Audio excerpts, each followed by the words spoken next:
دوستوں میں ایک دلچسپ بات کرنے لگا ہوں۔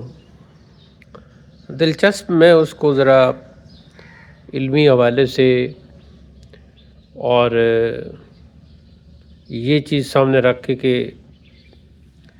آج 2026 میں کس قدر جہالت ترقی کر چکی ہے، جہالت کا دور دورہ ہے، جہالت پھیل چکی ہے۔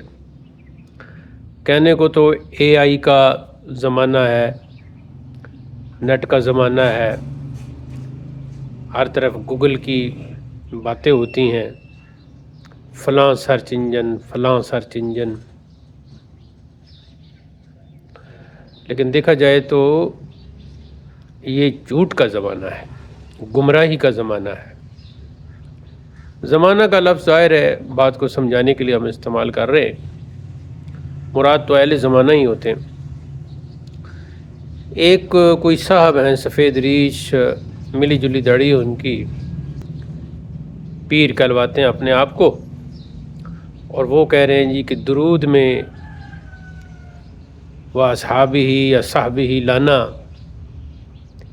یہ اسراف ہے، یہ درود میں ہماری طرف سے اضافہ ہے، اور یہ قرآن کے حکم کے خلاف ہے، یہ اطاعت رسول نہیں ہے۔ تو یہاں سے آپ ان کی جہالت کا اندازہ لگا لیں۔ حالانکہ درود کا کیا معنی ہے؟ درود کا معنی دعا ہے، رحمت ہے۔ تو اللہ تعالیٰ سے جب ہم دعا کرتے ہیں کہ وہ اہل بیت پر درود بھیجے تو اس کا کیا مطلب ہے؟ یہی ہے نا کہ ان پہ اپنی خاص رحمتوں کا نزول فرمائے۔ اور ایسے ہی صحابہ کے لیے، جیسے کہ قرآن مجید میں بھی مختلف آیات میں صلاۃ اور صلوات کا لفظ استعمال ہوا ہے، تو صلاۃ کا بنیادی معنی دعا ہے۔ پھر قرآنی اعتبار سے دیکھا جائے تو صلاۃ کا معنی نماز بھی ہے، صلاۃ کا معنی درود ہے، رحمت۔ صلاۃ سے مراد ایک جگہ نماز جنازہ ہے،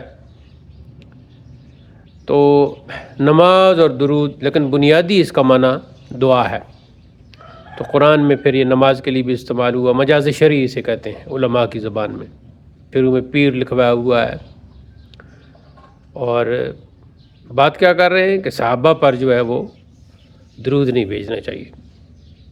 اب جس شخص کو یہ پتہ ہو کہ درود کا کیا مطلب ہے، دعا کا کیا مطلب ہے، تو وہ تو ظاہر ایسی بات نہیں کرے گا نا۔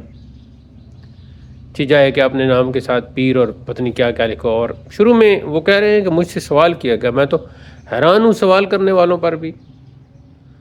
سوال تو علماء سے کرنا چاہیے، جو اہل علم ہیں، جو اہل فتویٰ ہیں، ان سے پوچھنا چاہیے نا۔ اگر آپ کو تسلی کرنی ہے تو یہ ویڈیو ملاحظہ کر لیں۔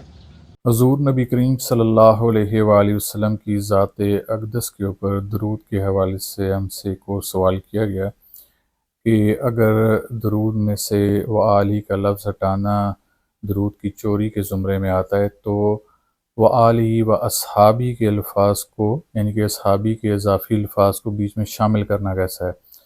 جان لے کہ اللہ تعالیٰ قرآن کریم فرقان حمید میں ارشاد فرماتے ہیں قُلْ آتِیَ اللَّهَ وَرَسُولَهُ فَإِن تَوَلَّوْا فَإِنَّ اللَّهَ لَا يُحِبُّ الْكَافِرِينَ، کہ اللہ اور اس کے رسول کی اطاعت کرو، اور جو کوئی ایسا نہیں کرے گا اللہ تعالیٰ ایسے کافروں سے محبت یا ایسے کفر کرنے والوں سے محبت نہیں کرتا۔ اس سے یہ پتہ چلتا ہے کہ حضور کی اطاعت اگر کی جائے گی تو آپ ایمان والے ہوں گے، اگر آپ ان کی اطاعت نہیں کریں گے کسی بھی معاملے میں تو یقیناً آپ کفر کے مرتکب ہوں گے، یعنی کہ آپ حضور نبی کریم صلی اللہ علیہ وآلہ وسلم کی باتوں کو رد کرنے والوں میں شامل ہو جائیں گے۔ لہٰذا حضور نبی کریم صلی اللہ علیہ وآلہ وسلم نے جو ہمیں درود بتایا اس میں آپ کا ذکر ہے اور آپ کی آل پاک کا ذکر ہے۔ صحابہ اکرام کی ہستیاں بہترین ہستیاں تھیں اور ان کا تقدس تعظیم اپنی جگہ پر، لیکن ہم آج کے دور میں درود میں ان کو اضافی طور پر شامل اگر کریں گے تو یہ درود شریف میں اسراف کہلائے گا۔ لہٰذا ہم اس درود پاک میں نہ کمی کر سکتے ہیں اور نہ ہی اسراف کر سکتے ہیں۔ صحابہ اکرام کے ساتھ ان کی تقدس کو مد نظر رکھتے ہوئے رضی اللہ تعالیٰ عنہ اور رضوان اللہ علیہم اجمعین کے الفاظ اسی لیے لگائے گئے تاکہ صحابہ کا نام لیا جائے تو عزت تکریم کو ملحوظ خاطر رکھا جائے، لیکن اس کا ہرگز یہ مطلب نہیں ہے کہ آپ صحابہ کرام کو درود میں شامل کرنے کے لیے اپنے تئیں یہ کوشش کریں، یہ یقیناً دین میں ایک نئی ایجاد کے مترادف ہوگا۔